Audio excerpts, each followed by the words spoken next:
Hello and welcome back to another episode of Vikings Happy Hour. Tonight's show, we're going to recap the defensive coordinator search and the replacement for Ed Donatel, and also touch on the Trey Lance speculation that's circulating around the NFL right now. So grab your Lake Monster beer and enjoy the show.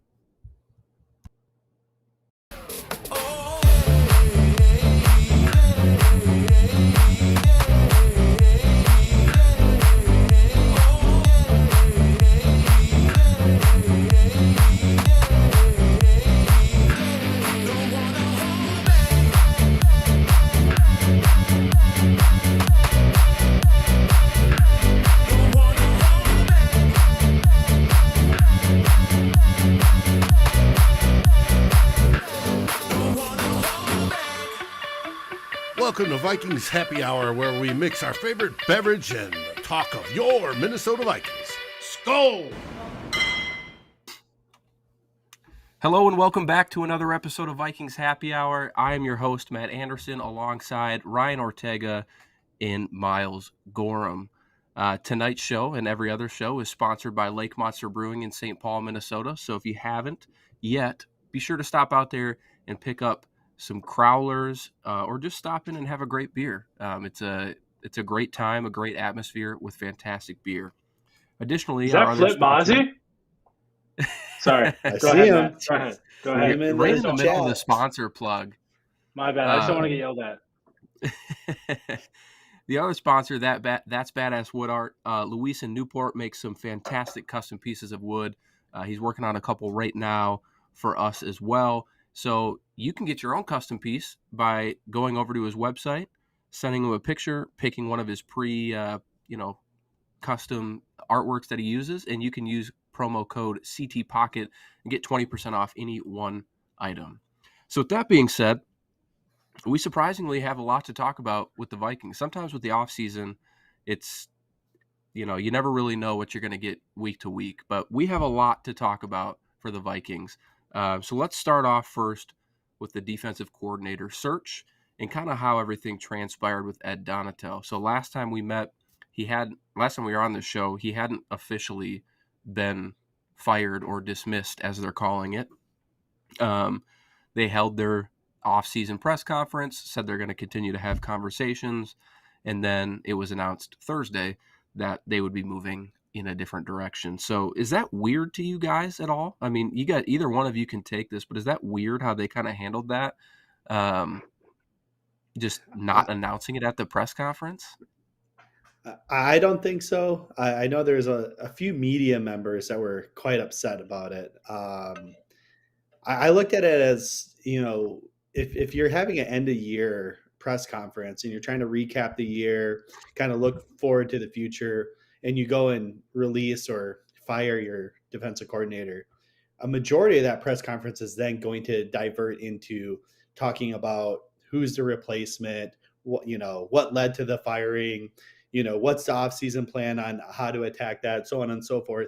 And you don't really get to talk about the year as a whole, right? Like you're not going to get an opportunity to talk about the successes, some of the opportunity areas for improvement, the thoughts, right? I mean, you do, but they all have just a limited amount of time. So I personally thought that was a great approach. And plus, I obviously, I guess you could have planned to have that conversation the day earlier, but you just it puts a damper, I think, on what I would say was enlightened press conference, right? So that's just my take on it. Yeah, and I think too, maybe a little bit. I do like your point about maybe it being a distraction in the overarching conversation that they wanted to have that day. But I think there was probably still some initial shock that they were not in the playoffs still, and they were probably just coming to terms with that. Miles, just based on how I'm looking at you, I feel like you don't even care how they handled it. I agree with Ryan's point that I think it would have diverted a lot of the attention away from the rest of the season and how the rest of the season played out and those things. But I think it was a cop out. I think they took the coward's way out, meaning that that Ed Donatel was going to be fired. They didn't want to have to answer the questions in front of people. to the media, and I think I'm not a fan of it just for that. But like it is what it is. I mean, teams are going to find ways to do that. So like I get why the media members are upset by it though, because Yeah. they don't get that much access, especially to people like Quasi, who wasn't around during the regular season most of the time, and they don't get a lot of access to Kevin O'Connell's now that we get into the off season. So it's like that last opportunity to talk to them before they get to the combine and those things. So it's really Yeah. that opportunity to like drill into some of those questions and hear how they're feeling about it. I know it's fresh coming off a loss, but like we're not the only team that lost a football game last week. We're not the only team that, like, yeah, they might be surprised by it, but at the end of the day, they still need to be able to atone for what happened. And so I think that's the only part that I'm like, I understand where the frustration would come from for media members and fans who are like, you had a chance to just like address it right then and there. And now it's going to become the talking point later as they get into other conversations with like the combine after they even hire the new defensive coordinator. It's going to continue to be a talking point. So I just think they could have gotten ahead of it and answered some of those questions ahead of time. Now they're going to have to like backtrack a little bit. Yeah. Yeah. I mean, Definitely. and And to your to a point, certain extent, they did answer some of those questions, right? I mean, they still did ask, not necessarily who's going to replace them or who's going to be the new DC, but they did ask, like, what happened with the defense? Is there anything we could have done differently? Yada, yada, yada. I mean, I listened to the press conference. They did address some of those things, but sure.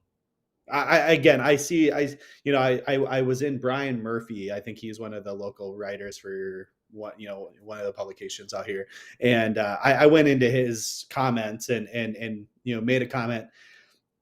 Man, he got a lot of hate for like asking the question and like wanting to access, like, oh, you're not going to get a free easy piece to write now or whatever, like all this stupid stuff. And I was like, I apologize to him because I'm like, I didn't mean to like create like tension between you and readers or whatever. I was just offering a counterpoint. Like, me, you guys know me pretty well at this point. I like to play devil's advocate a lot. And I get where it's coming from the media standpoint, but I still think that it would have diverted a lot of that conversation into DC talk instead of year-end recap talk. And so I appreciate the way they did it, but I guess I see it from both sides. Yeah. I mean, at the end of the day, it is what it is. Yeah, exactly. It's in the past, and now we're looking forward. And we've already seen in the comments here this evening one name get brought up for defensive coordinator, which I have not seen. And he obviously used to be a defensive coordinator back in the day, George Edwards. But the guys that are for sure candidates are Brian Flores from the Steelers, formerly of the Miami Dolphins, Sean Desai, Ryan Nielsen, and they also interviewed assistant head coach, right? Mike Pettin is the assistant head coach, as well as some other title I can't recall right now. So of those four guys, are you guys leaning any particular way? Do you have a preference on, maybe there's a candidate not listed that you would like to see them pursue? I can start Ryan real quick. Yeah, I think I have a really hard time, besides like the big names that we all know, I have a hard time like pinpointing what really high end position coach could become a good defensive coordinator. What former defensive coordinator, what the options are out there. It's a hard like situation to really dive into. Kind of like when we were talking like GM and stuff last year. It's like, yeah, there are names that we hear about but we don't actually know. We're just like, at least with like players and those things, you can kind of assess and create your own opinion. A lot of this stuff, like with the defensive coordinator, unless you're getting like a Brian Flores, who's a proven defensive coordinator in mind in the NFL, you don't like really know. And so I think like Flores is probably the guy that I'd lean toward because I know that the work he's been able to do, and we've seen it, him as a head coach be successful. We've seen him as a D coordinator be successful. And I think there's just a lot of opportunity there. But at the same time, there might be a like the Nielsen guy from the Saints. Maybe he's one of those under the radar like names that we just don't know about. Maybe there's like a hidden gem there. Like it's hard to like really say. But then I look at Mike Pettin and I'm like, you just got rid of Ed Donatel. Mike Pettin was helping oversee the whole defensive structure and like blitz packages and rust packages and those things too. And that's not to say that I think Mike Pettin would be maybe he'd be better than Ed Donatel, but I can't sit here and pretend like it'd be drastically better. And Right. from like a player development standpoint and those things, that's the stuff I worry about because he was there behind the scenes helping coordinate the current defense that we saw that wasn't good. And Mm-hmm. so I can understand why fans and like even myself wouldn't really feel comfortable with that approach. And so I do understand and wonder if that like the plan there was just to like, hey, we got to do it because he's on the staff and we respect him, but that's just like the formality. So I don't know, but like Sean Desai, Brian Flores, like Nielsen, even I don't know anything about him, but like I'll take a shot at any three of those guys if those are like the true finalists. I think, Ryan, before you go here, the one thing I'll say about Flores, and there's no denying his leadership, and I mean he's proven it in the NFL. The Miami Dolphins defense, and even back to his days with the Patriots, they were great units. And it's not that I don't want him here, because I definitely would. What I'm looking for in my next defensive coordinator is stability. I think Flores is going to get another head coaching opportunity, and I feel like that could happen within a year. And I know this was, That's the trade-off from moving from Zimmer as a defensive-minded coach to O'Connell, right? You're kind of swapping what's going to be the revolving door for the foreseeable future. But I'm looking for stability on that defensive side of the ball, whether it's just 2 years, 3 years, whatever. Yeah, and it's not to say that I wouldn't be happy if Brian Flores became the defensive coordinator. I think he'd be great at it. But I just don't know how long he'd stick around, and that's my concern from that point. hey, here's a real quick, Ryan. You get 2 third-round picks if he becomes a head coach. I know that's like the Rooney rule and shit. Like I don't like the Rooney rule. I think it's yeah. Anyways, but like that's one way to look at it is like there is an upside to it as well. Like yes, I agree with you though. Like you don't want a revolving door at an important position. We saw how it impacted the Vikings on the offensive side of the ball. You don't want that same thing Yeah, happening on the defense. But I understand too at the same time like if you're gonna go headhunting for big name coaches, like you should expect them to get poached. Just like we saw the McVay tree with guys like Wes Phillips requested be interviewed by the Chargers. Doesn't mean he would have gotten it, but like those yeah. requests. Keenan McCardell's out there right now. I don't. He's not a McVay disciple, but like still like Keenan McCardell coming Jared from a Johnson yeah, Gerard Johnson. or Like those John, guys sorry. like those guys they come from a successful tree, and so like they're gonna they have a chance to get poached. So like those things happen, and so I think the more opportunity, like the one thing I had against Zimmer was none of his defensive coaches ever got poached. His offensive coaches got poached, but like for a defensive specialist and for someone that's as respected around the league as Zim for defenses, none of his coaches got poached, and that to me was always like a kind of a red flag. I always rose my red flag. Like I was put up like, what the hell's going on? Like if you're this good and your defenses are this good, why are your assistants not getting other opportunities to go and like do better elsewhere? And so like that was always a word for me. So the one thing I don't ever like to see is coaches be held back. So like when I Yeah, see a Keenan McCardell get an opportunity to potentially be an OC, yes, it sucks like as a fan, but I want Mm-hmm. to see people go improve, go test it out, go get those opportunities. Like I think it'd be selfish to like to only think about like the team. I'm not saying what you're saying is selfish. I 100% agree. I'm just saying as a whole, like we so yeah, focus on like, oh man, don't leave the being a position coach to go be a coordinator. No, get the fuck out of here. Like I mean that in the good way, in like the best way possible. Like go spread your wings, go get an yeah, opportunity somewhere if you get it. Like, and I'd never be mad at a coach for like going and exploring those opportunities. yeah. I mean, it's no different than a player trying to cash in, right? Like I fully 100%. expect a guy like Duke Shelley this offseason to test his market and get They should. get paid after what he put on this season. So that's a different conversation. Ryan, we have yet to hear from you. And before you speak, can you just do a side profile for everybody so they can compare your picture to Sean Desai? Yeah, right. Yeah, that guy. Yeah, he's in better shape. He's better looking. All that good stuff. Hey, don't sell We're not gonna yourself say I short. look. I'm not gonna say I look like no Sean Desai. But what I will say is, Look it. yeah, Yeah, let's see. How do I do this? This way? I don't know. Right there. Boom. Yeah, I think I need to trim my beard a little bit. Same But guy. anyway, so of the candidates that we're looking at right now, of the four, what 3 of them are 43 and younger. I like to see that. I like to see that we're trying to find maybe a little bit more youth and innovation. Hope I guess youth and innovation aren't synonymous, but you would hope that they are, right? Yep. And bringing in new blood, hopefully players coach type mentality. Now we know Brian Flores is not that. He's more of a he comes from Belichick style, hard ass kind of coaching. But and Miles, quick little aside, he's actually never been a D coordinator. I think he left the I guess you're Patriots right. as a defensive You're right. assistant, head You're right. coach, and then now he's a defensive assistant again. So, But he was calling wasn't he calling the real quick? Wasn't he calling the plays for the Patriots that won that Super Bowl against the Rams? I swear I thought he was calling that defense. I know he wasn't a D coordinator, possibly, but I think he might have been the I'll play find out. caller, I'll the find out. defensive play caller. yeah. Yeah.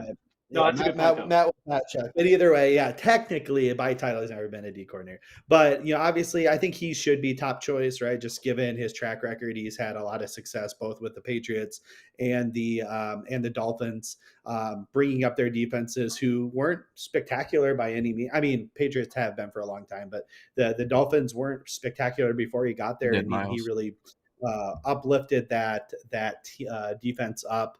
Of course, the Steelers have always been pretty good under Tomlin's tutelage there too. But still, again, adding to that room and making a difference.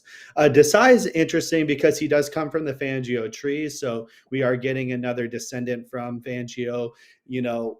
Some people are concerned, like, hey, if you're taking another assistant from Fangio's, lineage, is that good given the fact that we just had Ed Donatel, who failed miserably here in his opportunity. They're different coaches, they're different mentalities, that he might bring in a different perspective that Ed Donatel didn't have. He did really well with the DBs. I mean, if you take a look at some of the DBs he's coached, first year as a defensive back assistant coach was Eddie Jackson's Pro Bowl year. So he was able to coach up Eddie Jackson, and Eddie didn't have the greatest year since Desai's been gone now, right? Granted, some injuries happened and stuff like that. He goes over to the Seahawks and he coaches up a very, very young secondary, Tariq Woolen, Kobe Bryant. And again, not to say that defense was spectacular by any means, but they were solid. Like he coached up that DB room quite well. So that I think there's some opportunity there that he provides. And then Nielsen, I don't know as much about him as Miles said, but you do look at the Saints defensive line. They've been pretty solid over the years. So you think that there might be something there. Obviously, I think Pettine was more or less just hey, we're going to throw you a bone here and give you an interview, but I don't think this is serious. But again, all younger. Miles, to your point, I love that if we were able to bring in, especially like a Flores or a Desai, and again, a couple of guys that haven't been mentioned that aren't, I mean, we haven't interviewed them, but like a Giro Avero, if the Broncos decide to hire a head coach and they don't want to retain him, he would be an immediate. I'm surprised we haven't heard anything yet, to be honest. Yeah, I wish we knew, because there's a couple of guys who are in limbo, right? That's one of them. Granted, I bet they retain him because he's getting head coach opportunities, and they already blocked DC interviews for the Atlanta Falcons and him. But Steve Wilkes. Okay. Yeah, Steve Wilkes is another one where great, he's shown to put up really good defenses, and sure, yes, absolutely, he should be a head coach. He should get the Carolina Panthers job, and I want him to. But if he doesn't, he's likely on the open market now. And that would be a great, I mean, granted, now we're talking different scheme and things like that. So, we got to figure out what scheme we're going to run and whatnot. But, these are guys that, you're likely only going to get for a year, maybe two.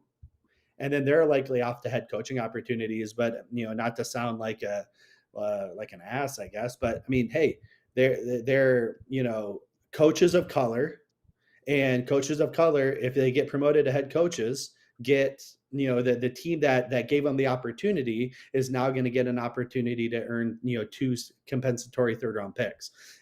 I'm willing to do that. Like I don't mind if we lose Brian Flores in 2 years if we get those picks, because it just allows our team to continue to get better. Plus, we put a prominent, talented coach in a position to be successful and to earn Right. an opportunity to be a head coach. Which, granted, again, it might be for selfish reasons why they're now. Hopefully they get opportunities for the right reasons. Yeah. We're actually having this talk at work right now where we're building diversity planning things. And it's like, well, we don't want to just hire diverse talent to check a box, right? They need to earn it. They need to be talented and whatnot. But these guys are talented, and there's just, those opportunities just haven't been afforded to them. Well, now they are, because it's incentivized. I want them to keep getting those opportunities. We need to see more coaches of color in prominent positions in the NFL, not just in the coaching ranks, but also in the front offices. And I'm glad we did that with Kwesi. So. Yeah. Yeah. Real quick, Matt. Yeah. Sean Desai. The one thing. So I don't know a lot about Desai as a whole. Everything we've heard though has been positive. Like you're going to hear that from most coaches when they're interviewing for things. But the one thing I noticed, and I think I heard maybe on Score North, he survived like 4 different head coaches with the Bears. I think it was Mark Trestman. I think he was brought in by Mark Trestman, Fox. John Fox, Matt Nagy, and like so that kind of reminds me of like a Kevin Stefanski, Yeah. I someone was who just going kind to of say, rose up the ranks, but like was obviously talented enough and had enough acumen and built enough like positive acumen around the previous coaches for a new coach to keep them around and develop yep. them. And so I think that type of like meteoric rise is always something you should be looking for in a coach too, because that means that there's talent there across multiple generations of types of coaches, and I think that's just an important like skill set to have. It's really hard in the NFL to stick to one place for a long time, let alone through multiple head coaching switches. So to be able to do that for Sean Desai is an impressive thing. So again, I don't know as much about him. We've talked about some of the development of some of the DBs, but in terms of like that in itself to me is impressive. Yeah. Well, I see and a just the comment. exposure to the different schemes. Yeah, it's For great. sure, for sure. I see a comment in the chat about bringing back Zimmer. Not going to happen. And to Tim's point here, it was rumored that Zimmer was going to be the D coordinator for Deion Sanders' team in Colorado, but I do not think that Yeah. came true. So, um, one more name I want to talk to you guys on the defensive side, and then we'll do a small little segment on Kevin O'Connell's snub from Coach of the Year consideration. I feel like the Trey Lance conversation we can have throughout the offseason. We got plenty of time to touch on that, but Mm-hmm. the Coach of the Year stuff's relevant still today. So the one name I want to talk to you about, though, Miles, and it's a name that you've brought up in our group chats before, someone that you might be interested in. I saw it in the chat tonight. Former Badger interim head coach Jim Leonard. Any thoughts on him? I know there hasn't been a connection, right? There hasn't been an interview. But what are your thoughts on him potentially making that jump to the NFL?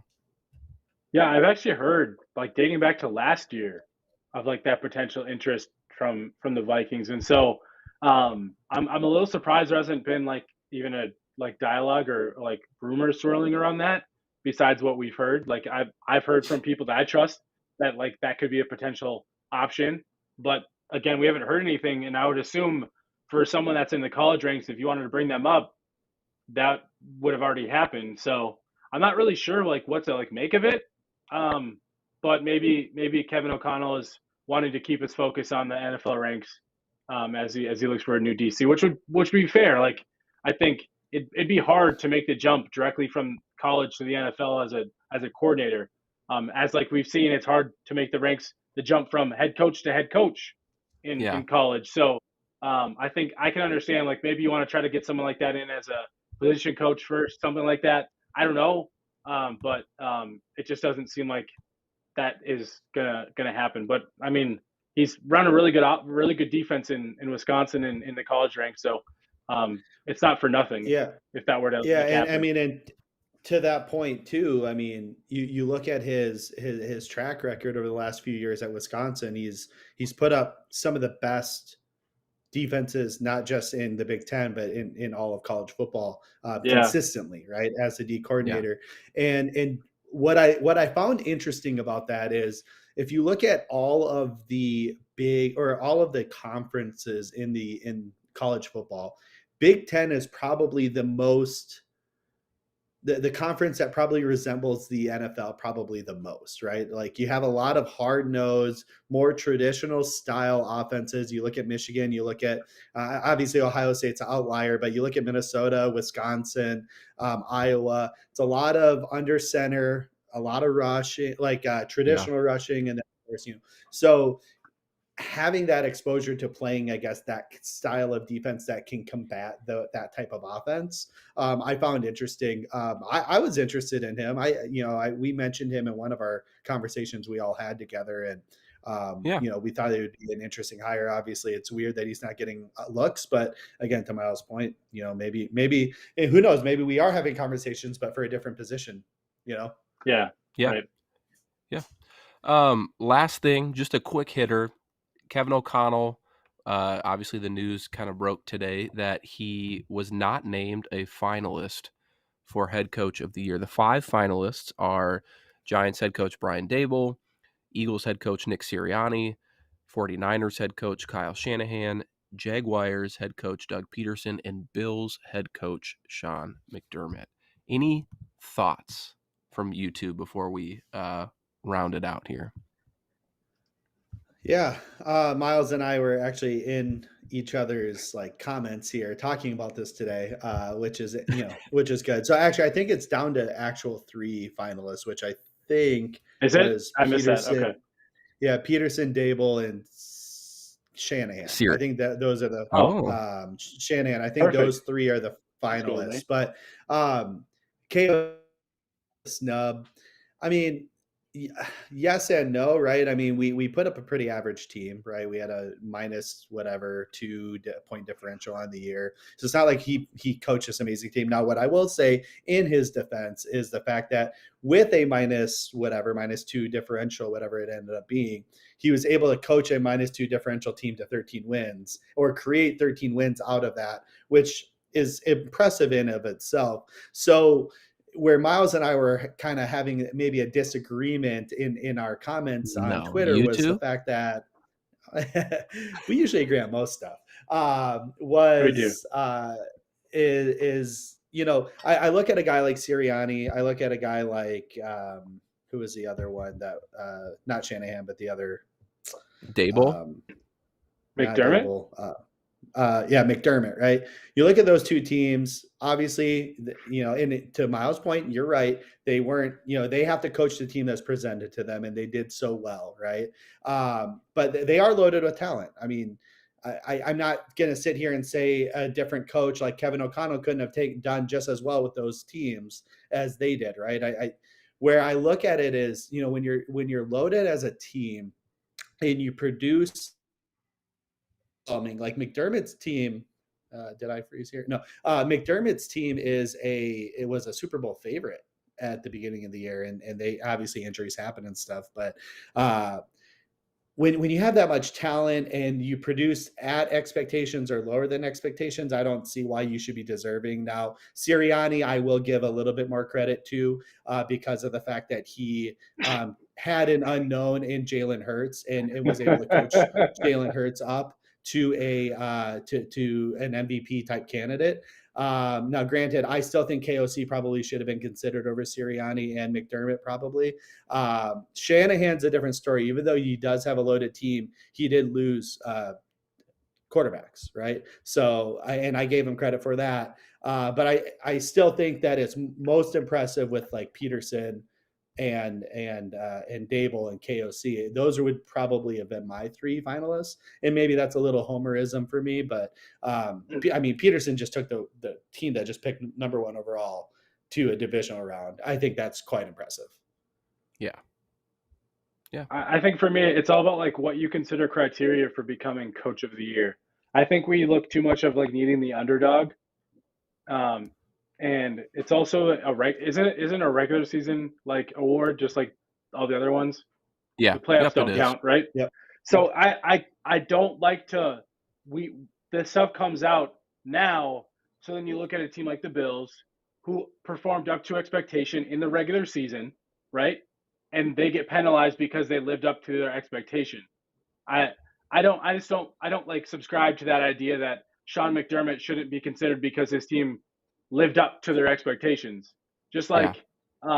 like I also think it takes talent to be good. Like it takes a coaching and front office to be talented to build good teams and to get the most out of those teams. And so we call them loaded, but like that takes a talent to create a loaded team. That's why like a team like the 49ers, they've done an amazing job building an infrastructure to where we call them loaded, but a lot of some of those names that we consider loaded now are names that might have not really been household names a couple of years ago. They like developed Yeah. those guys.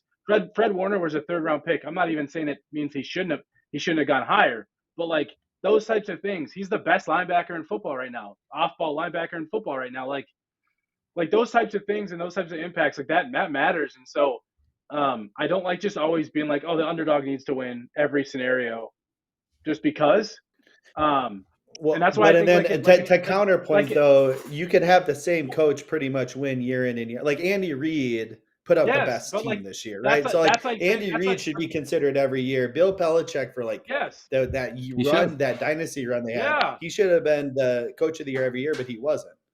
Look And at the so there's got to MVP. be Look at some of that but feel no, into it. but like look at MVP. You shouldn't take away someone's opportunity to win MVP because they're too good every year and other people need to get opportunities to win that shit. No, this isn't like we talk so much about like participation rewards, like trophies and shit. Like, and I'm not even like the anti-participation trophy person, but like you shouldn't be penalized because you're always fucking good.